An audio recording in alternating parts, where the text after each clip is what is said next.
जोड़ने का मुझे अवसर दिया और आप सबसे संवाद करने का एक सुखद अवसर दिया। गोला हमारी बड़ी क्रांतिकारी धरती है। इस क्षेत्र में मैंने वन विभाग के खिलाफ ऐतिहासिक आंदोलन किए हैं, जो 1947 देश आजादी के बाद शायद लखीमपुर में पहली बार उस तरह के आंदोलन हुए हो। कुछ दुर्भाग्यपूर्ण घटनाएं भी यहाँ पर हुई। हमारे साथ साथ हमारे संगठन के तमाम निर्दोष व्यक्तियों के विरुद्ध दमनकारी नीतियों को अपनाते हुए मुकदमे लिखे गए और 2-2 साल के लिए जेल की सलाखों के पीछे जाना पड़ा।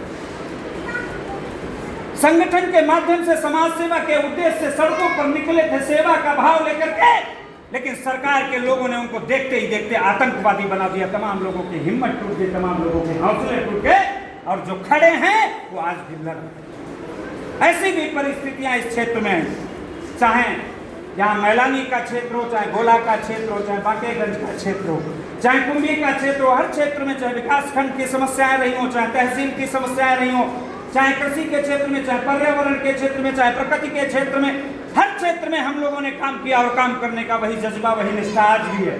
लेकिन परिस्थितियों का व्यक्ति गुलाम होता है। शायद उन परिस्थितियों की वजह से पिछले 5 साल का जो दौर रहा है 2019 से और 2025 तक का पूरा समय सरकार की दमनकारी नीतियों का कहर झेल करके जेल और मुकदमों में ही मेरा बीत गया। इस वजह से आप सबके बीच में हम शायद हर क्षण उपस्थित नहीं हो पाए।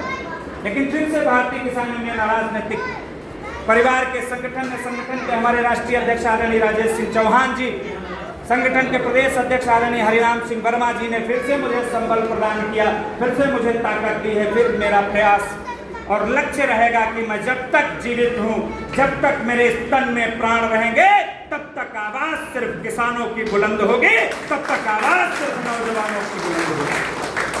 मृत्यु लोक है, सबको मरना है, इसमें कोई नहीं अमर। तो जब मरना ही है तय, तो फिर घुट घुट कर क्यों मरे? बाकी तो सब झूठ है दुनिया में, सिर्फ सत्य अगर है कुछ तो मृत्यु। ये हमारी माँ बैठी, हम इनसे जन्मे हैं। कैसे रखा इन्होंने 9 महीने तक पेट में मुझे नहीं पता, कैसे कैसे दर्द झेले मुझे नहीं पता। अपने गले में फांसी का फंदा डाला तब किसी बच्चे को जन्म दिया होगा।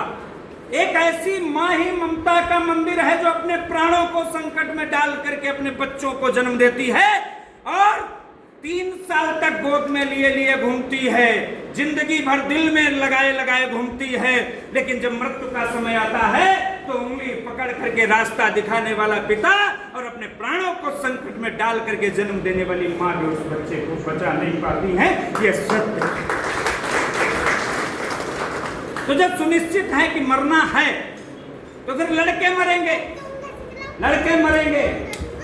तो भगत सिंह की तरह याद किए जाएंगे, चंद्रशेखर आजाद की तरह याद किए जाएंगे, अशफाक उल्लाह खान की तरह याद किए जाएंगे, राजगुरु की तरह याद किए जाएंगे, सुखदेव की तरह याद किए जाएंगे। बाकी तो मरते रोज लोग, मरने वालों को कौन बचाएगा?